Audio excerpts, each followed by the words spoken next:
네, 이재명 더불어민주당 대표의 공직선거법 사건 항소심에서 무죄가 선고되면서 정치권의 파장이 큽니다. 네, 이번 선고가 윤 대통령 탄핵 심판 선고 일정에도 영향을 줄지 관심인데요. 어제 법원의 판단과 또 윤석열 대통령 탄핵 심판 전망 짚어보겠습니다. 박성배 변호사와 함께합니다. 어서 오세요. 네, 안녕하십니까? 자, 이재명 대표 재판부의 1심 판결과 2심 판결이 완전히 뒤집어졌는데 예. 이런 경우들이 종종 있습니까? 같은 자료를 두고도 신급별로 다른 판단을 하는 경우가 흔하지는 않지만 종종 발생합니다. 무엇보다 이 사건은 1심 재판부가 비교적 상세한 판결 이유를 설시한 상황이었고 항소심 재판부도 추가로 증인 신문을 진행하긴 하였습니다만 마지막 공판기 일에 양형 증인에 대한 증인 신문을 하는 모습을 보면서 양형, 즉 피선거권 박탈 여부에 더 집중하는 모습이라고 판단해 왔었는데 그럼에도 불구하고 여러 법리적 견해를 내세워서 1심 판결을 뒤집고 무죄 판결을 선고했습니다. 다시 한번 같은 자료를 두고도 신급별로 재판부가 다른 판단을 할 수 있다는 사실을 확인할 수 있었습니다. 네, 이제 주로 다뤄진 발언이 두 가지죠. 크게 고 김문기 처장과 관련된 발언, 그리고 또 백현동 부지 관련된 발언인데 일단 김문기 처장 관련된 발언에서 이재명 대표가 김문기 전 처장을 몰랐다고 발언한 부분, 이 부분은 1심에서도 무죄가 나왔었고 네네. 어제도 무죄가 유지됐네요. 네, 그렇습니다. 1심에서부터 성남시장 재직 당시에는 김 전 처장을 몰랐다. 경기도지사에 당선되고 공직선거법 위반으로 기소된 이후에야 김 전 처장을 알게 되었다는 부분은 무죄가 선고되었는데 항소심에서도 이 부분 무죄는 그대로 유지되었습니다. 공직자가 어떠한 사실관계에 관해서 거짓말을 한다고 무조건 공직선거법상 허위사실 공표 혐의로 처벌받는 것은 아닙니다.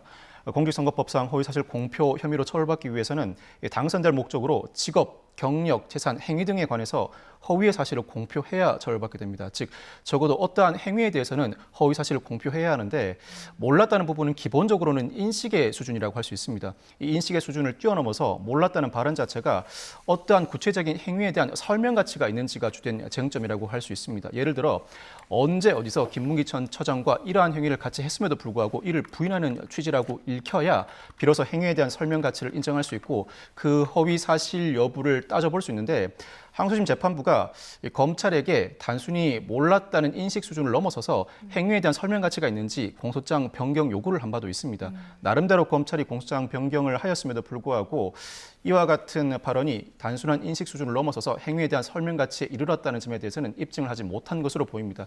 행위에 대한 설명 가치가 없으니 허위사실 공표가 아니고 사실 공표가 아니니 허위인 여부를 다툴 필요도 없다는 취지입니다. 이 골프 관련된 발언은 1, 2심의 판단이 좀 달랐는데 이건 어떤 배경이었죠? 이 대표가 각종 방송에 출연해서 관련된 발언을 하였을 때 명시적으로 예. 김 전 처장과 해외 출장 중 골프를 치지 않았다고 발언한 적은 없습니다. 예. 여러 발언들을 어떤 요지로 요약할 수 있는가가 쟁점이었는데 1심 재판부는 이 대표의 각종 발언의 요지는 해외 출장 중 골프를 김 전 처장과 같이 치지 않았다고 요약할 수 있다고 본 반면에 네. 항소심 재판부는 그와 같이 요약할 수는 없다고 판단했습니다.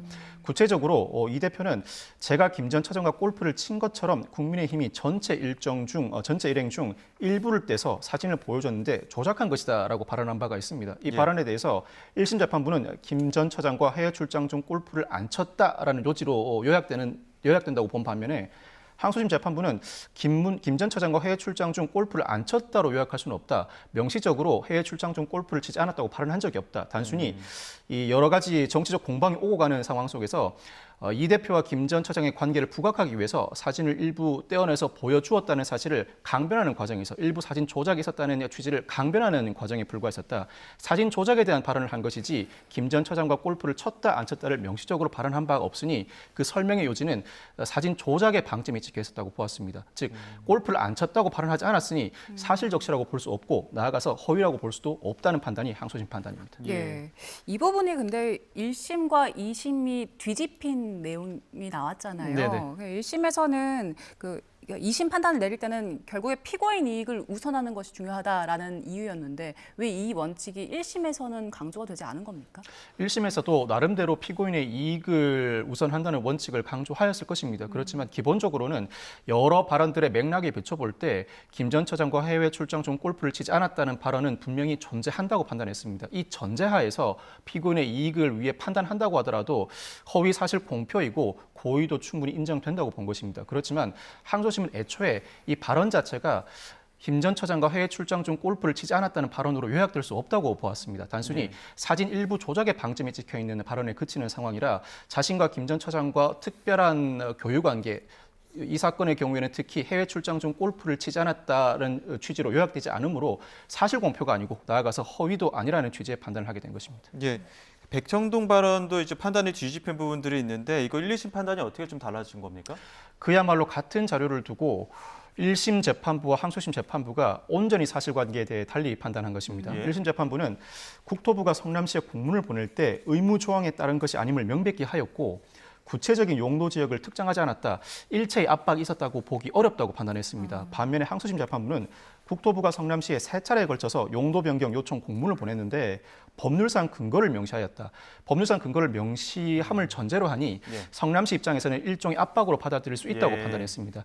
동일한 자료를 두고도 완전히 사실관계를 달리 판단한 것인데 이에 따라서 이 대표가 그 법률상 요구에 따라서 어쩔 수 없이 응할 수밖에 없었다는 취지의 발언은 일정한 사실관계를 전제로 자신의 의견을 표명한 것에 불과하다. 나아가서 국토부가 성남시에 이와 같은 공문을 발부한 것 자체가 사실이니 허위 사실로 볼 수 없을 뿐만 아니라 이 대표 입장에서는 일종의 압박감을 느꼈을 수 있으니 어쩔 수 없이 용도지역을 변경하였다. 자신의 의견 표명으로서 충분히 할 수 있는 발언이라고 판단한 것입니다. 더군다나 그 과정에서 직무유기, 협박 등의 표현도 사용했는데 기본적인 사실관계를 허위로 볼 수 없는 상황에서 이와 같은 표현은 과장에 불과하지 허위사실 공표로까지 보기는 어렵다는 것이 항소심 판단의 요지입니다. 그런데 그 1심에서 나왔던 증인들의 증언이요. 협박이 있었다는 이재명 대표 측의 주장과 달리 그 유리한 증언 나오지 않았잖아요. 네네. 이 부분은 어떻게 영향을 미쳤습니까? 사실 이 사건 1심 재판부터 각종 증거 서류가 이재명 대표에게 유리하지 않았고 1심에서는 국토부와 성남시 직원이 출석했지만 모두 이 대표에게 다소 불리한 진술을 한 바 있습니다. 나아가서 항소심에서는 유무죄 판단에 참고하기 위한 증인으로 한국식품연구원 직원도 증인으로 출석했는데 이 직원 역시도 이 대표에게 결코 유리한 증언을 하진 않았습니다. 그럼에도 불구하고 항소심이 그 판단을 바꾼 이유는 물론 협박이나 직무유기와 관련된 발언을 뒷받침할 근거는 존재하지 않지만 기본적인 전제 사실로서 이 대표가 압박을 느낄 수 있었는가에 관해 전제 사실을 달리 보았기 때문입니다. 1심 재판부는 국토부가 성남시에 보낸 공문 내용에 비춰보면 압박으로 볼 여지가 없다는 판단을 한 반면에 항소심 재판부는 국토부가 성남시에 보낸 공문에 비춰보면 이 대표 입장에서는 나아가서 성남시로서는 압박을 느낄 만한 대목이 존재한다고 본 것입니다. 이 전제하에서 판단을 하다 보니 협박이나 직무유기와 관련된 각종 증인의 증언 사실이 이 대표에게 불리하다고 하더라도 압박으로 느꼈을 수 있으니 어쩔 수 없이 용도 변경을 하였다는 발언을 허위로 볼 수 없고 단순히 자신의 의견 표명에 그친 사안으로 본 것입니다. 이를 두고 공직선거법상 허위사실 공표죄로는 처벌할 수 없다는 것이 항소심 판단입니다. 예, 그 판단 전에 2심 재판부가 검찰의 이재명 대표의 발언과 관련해서 몇 가지 좀 세부적으로 좀 정확하게 해달라고 요청한 부분들도 있지 않았습니까? 이 부분은 좀 어떻게 영향을 미쳤습니까? 이 부분은 사실 검찰에게 한 번 더 기회를 준 것입니다. 1심에서 이미 무죄 판결이 선고되었던 몰랐다 부분과 관련된 내용인데 단순 인식 수준이라면 허위사실 공표 혐의를 논할 필요도 없는 상황이었습니다. 적어도 행위에 관한 사실, 설명 가치가 존재하여야 하는데 이 대표의 각종 발언이 단순히 몰랐다 수준을 넘어서서 어떠한 행위에 대한 설명 가치가 존재하는지 한 번 더 그 입증 기회를 부여한 것입니다. 검찰이 나름대로 각종 발언을 모아서 이 대표의 발언의 내용을 3가지로 요약해서 예를 들어서 성남시장 재직 당시에는 김 전 처장을 몰랐다. 그리고 김 전 처장과 해외 출장 중 골프를 치지 않았다. 나아가서 경기도지사에 당선되고 공직선거법 위반 혐의로 기소된 이후에야 김 전 처장을 알게 되었다는 사실로 하나하나 묶어서 설치를 했습니다만 그 정도의 정리만으로는 단순히 인식 수준을 넘어서서 설명 가치를 부여받았다고 보기는 어렵다는 것이 항소심의 판단입니다. 예, 그 무죄 선고한 서울고법 형사 6부 재판부에 대한 관심도 좀 있더라고요. 그 선고 내용을 저희가 그래픽으로 정리를 했는데 그 그래픽을 좀 보겠습니다. 일단 판사 3명이 있었는데 그 판사 3명이 그동안 고발사주 손준성 검사에게 내린 그 판결 그리고 조국 아들 허위 인턴서와 관련돼서 그 최강욱 전 의원에게 내린 판결 그리고 전 국정원 수사관들에게 내린 판결 요 3가지 판결을 좀 관심이 좀 가고 있는데 판사 3명이 이 판결을 낼 때 합의 방식으로 가는 겁니까? 어떻습니까? 이 재판부의 그동안의 판결 성향에 비춰보면 특별한 정치적 논란이 일만한 내역은 없어 보입니다. 특히 고발사주 의혹과 관련해서 손준성 검사장에게는 1심이 유죄 판결을 선고했음에도 불구하고 이 재판부가 항소심에서 무죄로 그 판결 취지를 뒤바꾸었습니다. 최강욱 전 의원의 조국 전 장관 아들 허위 인턴 혐의에 대해서도 1심의 유죄 판결을 그대로 항소심에서도 유죄를 인정한 상황입니다. 이 고등법원은 10년 전부터 대등재판부로 운영되고 있습니다. 과거의 고등재판부와 현재의 지방법원은 재판장을 중심으로 2명의 배석판사로 운영되는데 사실 재판장의 성향에 크게 좌우됩니다. 재판장이 주심의 의견을 존중하는 성향이라면 주심의 판단대로 결정이 선고되는 경우가 상당히 많고 재판장이 자신의 의지를 관철하는 성향이면 재판장의 성향에 따라서 판결이 선고되는 경우가 상당히 많습니다. 반면 현재 고등법원에서 진행하고 있는 대등재판부는 3명의 판사 모두 지방법원 부장판사급입니다. 이 3명의 판사들이 각종 사안에 대해서 대등한 관계에서 서로 협의를 통해서 그 결정을 내리는 과정이므로 1인의 판사의 영향에서 비교적 자유로운 재판부 구성이라고 할 수 있습니다. 나름대로 긴 시간을 두고 심리를 진행해가면서 이 비교적 동등한 자격을 갖춘 3명의 판사가 협의를 거쳐 나온 판결인 만큼 1인의 재판부의 판단에 영향을 크게 받았다거나 특별한 정치적 지향에 따라서 판결이 이루어졌다는 비판은 어려울 것 같습니다. 다만 아직까지는 대법원에서도 항소심이 1심 판결의 자료를 그대로 두고도 사실상 그 결론을 뒤집은 것처럼 대법원도 역시 항소심 판결을 두고 다시 결론을 뒤집을 가능성이 여전히 존재합니다. 아직까지는 그대로 항소심 판결이 확정될 것이라고 예단하기는 이르다고 할 수 있습니다. 말씀하신 것처럼 최종심이 아직 남아 있는데 자, 검찰이 법원 선고 한 2시간 반 만에 바로 상고의 뜻을 밝혔거든요. 이거 좀 빨리 즉시 항고를 했다라고 봐야 되는 겁니까? 즉시 상고 입장을 밝힌 것으로 보아야 합니다. 특히 1심에서 일부 유죄가 인정되었고 그 유죄도 양형상으로 상당한 형이 선고되었습니다. 그럼에도 불구하고 항소심에서 전부 무죄로 뒤바뀐 이상 검찰로서는 전례에 비춰본다고 하더라도 상고는 불가피합니다. 예를 들어 1심 무죄, 2심 무죄라면 약 5년 전부터 1, 2심 연속으로 무죄가 선고된 사건의 경우에는 검찰이 과거와 달리 상고 여부를 다시 한번 숙고해보고 상고 여부를 결정하는 관례가 자리 잡고 있습니다. 그렇지만 1심에서 유죄가 선고되었다가 항소심에서 무죄로 뒤집힌 사건은 거의 예외 없이 상고를 합니다. 특히 1심에서 유죄가 선고되었던 근거 자료 외에 항소심에서 특별히 피고인의 무죄를 뒷받침할 만한 근거가 제시되지 않은 상황에서 무죄가 선고된 상황이라 검찰로서는 그동안의 판결 내용, 즉 특히 항소심 판단에 위법이 있다는 취지로 상고를 강행할 가능성이 상당히 높습니다. 이제 대법심 그 판결 시한이 6월 29일까지인데 좀 촉박하다라는 분석들도 있더라고요. 이날까지 나올 수 있을까요? 공직선거법상 기소된 이후 1심은 6개월 이내, 2심과 3심은 전심 판결 선고된 날로부터 각 3개월 이내에 판결을 선고해야 합니다. 강행 규정임에도 불구하고 실무에서는 지켜지지 않는 경우가 상당히 많은데 조희대 대법원장이 이 판결 선고 기한을 지키겠다는 의지를 밝힌 만큼 아마 그 기간 내 판결을 선고할 가능성이 상당히 높은 것은 사실입니다.